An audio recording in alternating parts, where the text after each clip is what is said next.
Hello and welcome back to a Game of Thrones mod for Crusader Kings 2. We have two new custom courtiers. We have Rhaegal, who is set up to be the next leader of his Khal. However, he was not very well liked and his men betrayed him. He was then sold off to slavers, who we eventually found Rhaegal with. And Rakaro saw his potential and has convinced Brella that he should be allowed a chance to serve the Drowned God and the Ironborn. And the next one we have is Lannis Hasterton, a bastard of the bastard, a bastard of House Rains. He tried to serve his, serve House Rains. However, they would not have him. So he went off on adventures. He had a family, and he has now come searching for glory. And he heard that there was a brave reaver called, with the name the Red Reaver. He thought there'd be a good chance for glory here. Unfortunately, he has arrived a little too late. And, well, we now have a new character as a result of that. After our cracking time last time, you see what I did there? We now have Lady Brella, who is ugly, indolent. The child is very adverse to any kind of exertion, be it mental or physical. Trained fighter, fussy, and fashionable. Okay, so we're going to see how this goes. Our guardian is, of course, Aegor Iron Reaver. And, yeah. I should really change their whole house name to Iron Reaver. I think that would be better. I might do that. It's a better name because the game's given it to them. Anyway, we will see. What have we got? Yes, we need an heir. Now, we can marry on the 12th of March, of next year. So that's not too far away. So as long as we don't die before then, we should be fine. And our council is discontent, but it's always discontent on a new ruler for 3 months. So let's see how it goes. Luckily, we have our only vassal is someone who cannot join. Our only vassal here, he can't join any factions because he's only 13. Storm King Kristan of the Stormlands declared the Stormland of Westerosi de jure war for Mace's Hook on King Tobwald of Westeros. Okay, yeah. So how is wars going? 92% in favour of Lord Quentin of Harrenhal to put Aegon back on the throne. Okay. 80% that he's about to lose the blood feud. 0% in the slave raid, and 0% in this war that was literally just declared. Okay. Olmar accepted King Mern the Hunter's peace offer. Okay. So that's that's Peasants' Revolt. Okay. Not that exciting. Christam of the Stormlands revoked a title. Oh well. Crown Loyalist factions are forming. Pretty much we're just waiting for the next big thing to happen, which is us hitting the next age, 14. And we can start doing some cool stuff. Every day the cook chases me out of the kitchen, but not before I've stuffed myself in my pockets full of biscuits. We're gluttonous. So that's what our, which one is it? Indolent turned into? Yeah, it's what our indolent turned into. No, it's not. We actually got gluttonous on top of that. I love it when everything is in good order, and I'm willing to spend the time that takes. Okay, so we're greedy. We lost fussy for greedy. Let's see if Aegor is going to let us have that. Greedy's not a great trait to have. In fact, we're not getting great traits here, and then indolent is going to turn into either charitable or slothful, because it can't develop into gluttonous, I don't think, because we're already gluttonous. Lord Onsi of Stokesworth has declared the Stokesworth War for Aegon's claim on Blackwater Bay on Lord Tristan of Blackwater Bay. Okay, so Lord Onsi has declared his war for Aegon's claim on Blackwater Bay, while someone else has declared his war for Westeros. People must really like Aegon, otherwise there's some kind of maybe there's some kind of thing where he has extra opinion modifiers or something. I don't know. These people seem to really like him. How's your war going? 88% in favour. He actually lost some percentage. That's not good. Harrenhal, I thought you were meant to put Aegon back on the throne. At least that's what I guessed that was what you were doing. Oh well, we'll see. Maybe they lost a siege that was important. I think actually we literally saw them lose a siege that was important. Yeah, still 88% in favour. We haven't died yet. That's a positive. When's her birthday? I think it's March, right? 12th of March. Oh, who died? Not you, not you. Irma San died, and she was previously married to Storm King Argilac. Okay. 12th of March. We are now 14. We can marry. We are 100% marrying someone. Because, well, we need to get an heir. So wait, can we choose an ambition yet? Oh, we can actually choose to get married. Cool. I like how that ambition unlocks at 14. That's very good. Right. Matrilineal marriage. Let's see who it thinks we could marry. So we could marry the Whores. We could marry Mayford Mac. We're looking for someone roughly our own age, I would imagine. Rhaegal. No. No. Okay, so it's only giving us people in our court. We don't want that. We want people, we want to do our own search. Men who are not in prison, who are not married, who are not a ruler. Who are my culture group? That only gives us Drowned God.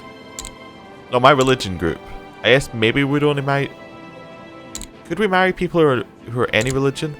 Like, if I was to go for you, Mr. Faith of the Seven, if I was to arrange a marriage between you and me, would you say infidel? Infidel. Okay, so it has to be my religion group. Okay. Doesn't have to be my culture group. Doesn't have to be an adult either, or a great house. Okay.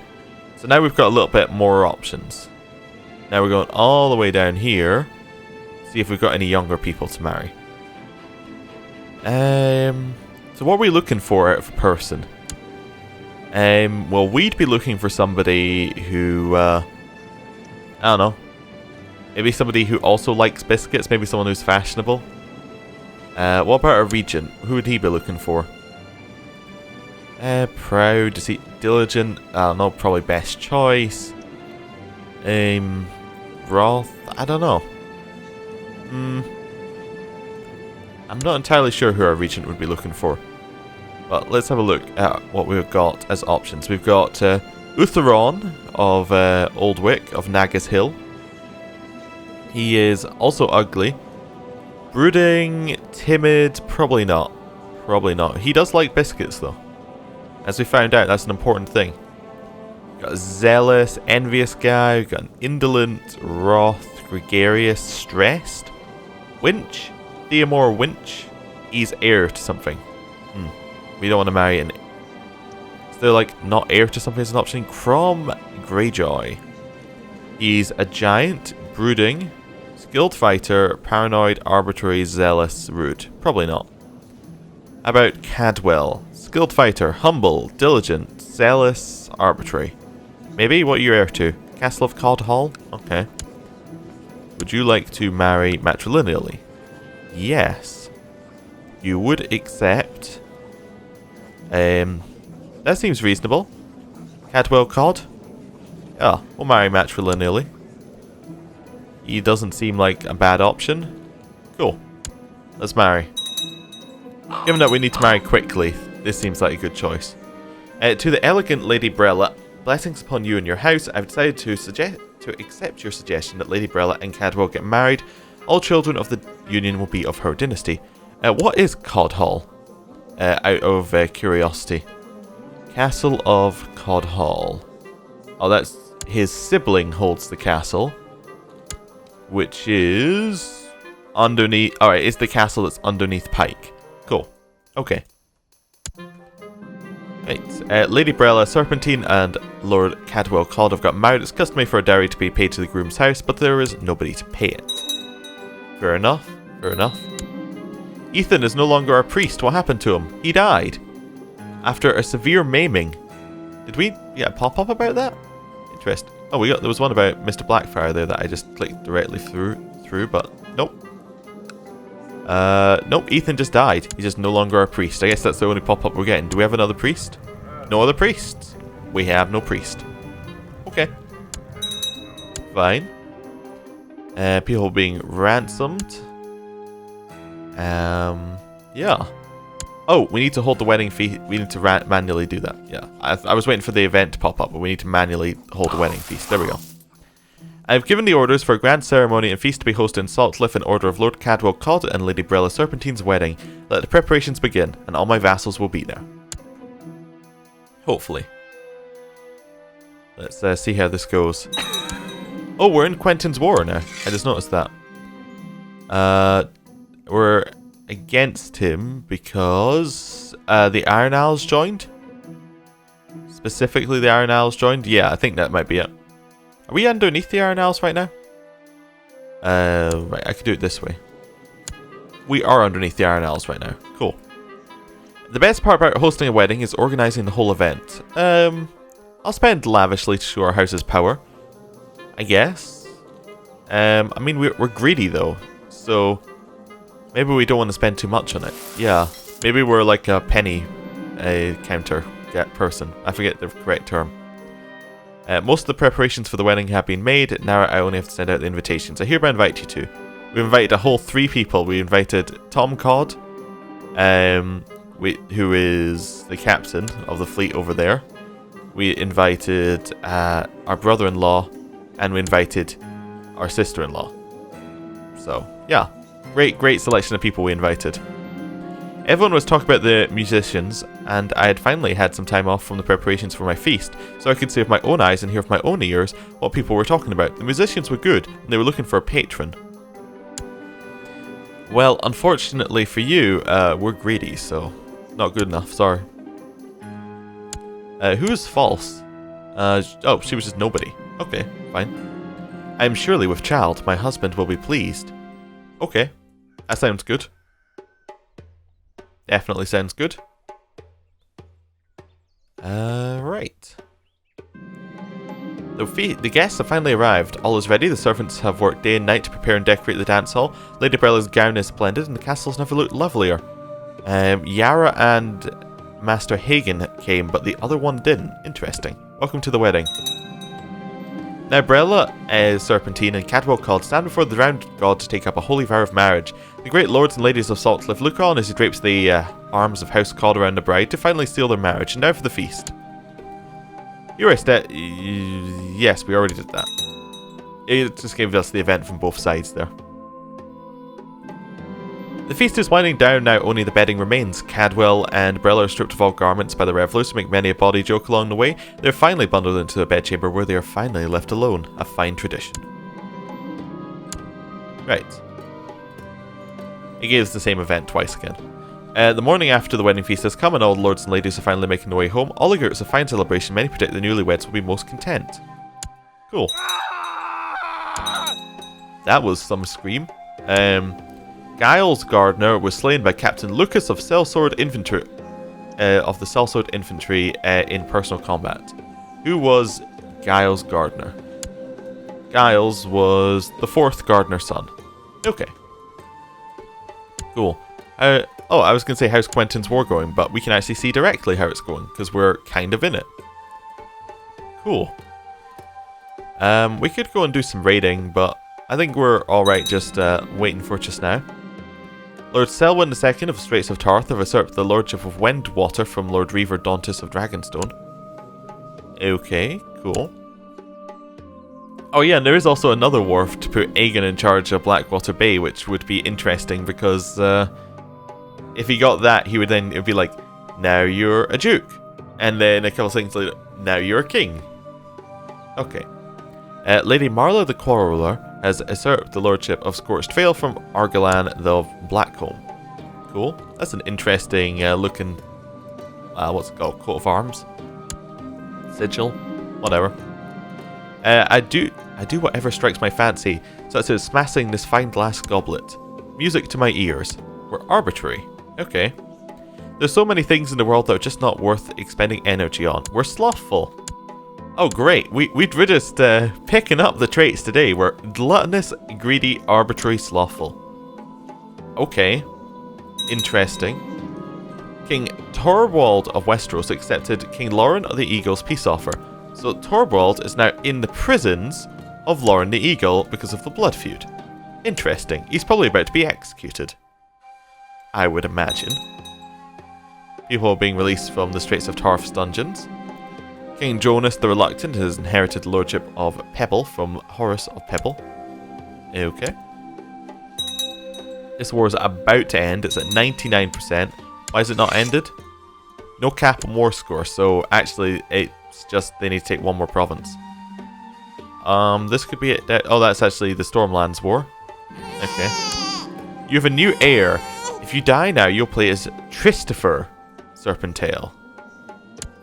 Do you want to call him Christopher? I mean, we could call him Urus again, but, you know, let's get some new names. You'll be Christopher. There we go. A non-aggression pact between the Florence has been dissolved. Does no longer have any marriage ties because someone just died of grayscale. Gawain Gardner just died. That was the second son. He now has 4 sons. Okay. Let's see how that goes for him. So yeah, can we set his focus right now? Oh, we can. Cool. I think probably Pride. Tutored by councilman and nobleman. Groomed for rulership. Yeah. Cool. It probably won't come into effect until later, but, you know. Might as well set it now. King Aegon of Westeros usurped the lordship of Blackwater Bay from Torwald of Great Wick. And the lordship of Stone Dance. And the High Lordship of Macy Hook. And the Kingdom of Westeros. And Torwald Goodbrothers no longer participant in the Stormland Westerosi de jure war over Macy's Hook, as his liege Aegon Targaryen has joined, because he is now in charge. So Aegon is now in charge of the Westerosi war over the Stormlands. He's back in charge. His heir is Vakar the Exile. Wait, did it change the inheritance laws again? We can't check. I think it changed the inheritance laws back to primogeniture. Oh, we can check in this one. Yes, it's back to primogeniture. So now it's Vakar the Exile is back as the heir. And he's still in Harrenhal's court after all this time. Alright, so Aegon's back. He's got gonorrhea and he's a lunatic since last time, but you know, he's back. He was also still got the posed and negative modifier. His siblings, one was murdered by Othgar Hoare. One died of a severe maiming, and Rhaenys is still alive. Okay, cool. Oh yeah, whose child is Vakar's? Vakar is Visenya's child. Cool. Lord Torwald of Great Wick was executed by King Aegon of Westeros. Okay, that now means that Josaran is in charge of Great Wick. Okay. Lord Theon of Oldwick has declared the War of Oldwick independence on King Aegon of Westeros. Harwin the Cruel has declared the War of Iron Islander independence on the King Aegon of Westeros. Presumably he has done this because he feels that Aegon has some kind of I'm trying to think of vendetta, that's the word I'm looking for, against him, because Othgar, his brother, was the one who murdered Aegon's half-brother. Okay, cool. All sorts of exciting stuff happening. More people being released from dungeons. All hail his grace, Iron King Harwin II of House Hoare, King of Salt and Rock, son of Seawind, Lord Reaper of Orkmont, and Protector of the Iron Isles. All hail the Iron King. Yes. Oh, we got a face. Okay. There you go. I was trying to think of something more to add to that, but nope, we have a face. Do we even want to send for a Maester? Cost us gold. I suppose we should just send for a Maester. If we're going to have a Maester, we should have a Maester. If there's a slot for a Maester, we should just have a Maester. We have Maester Lewis, who is ambitious, just a little bit craven. Okay. Cool. Cool. And I think that this is probably a good point to end the episode. Thank you for watching. We are now at war with King Aegon. Again, I think. This is weird. Anyway, thank you for watching. I'll see you next time. Goodbye.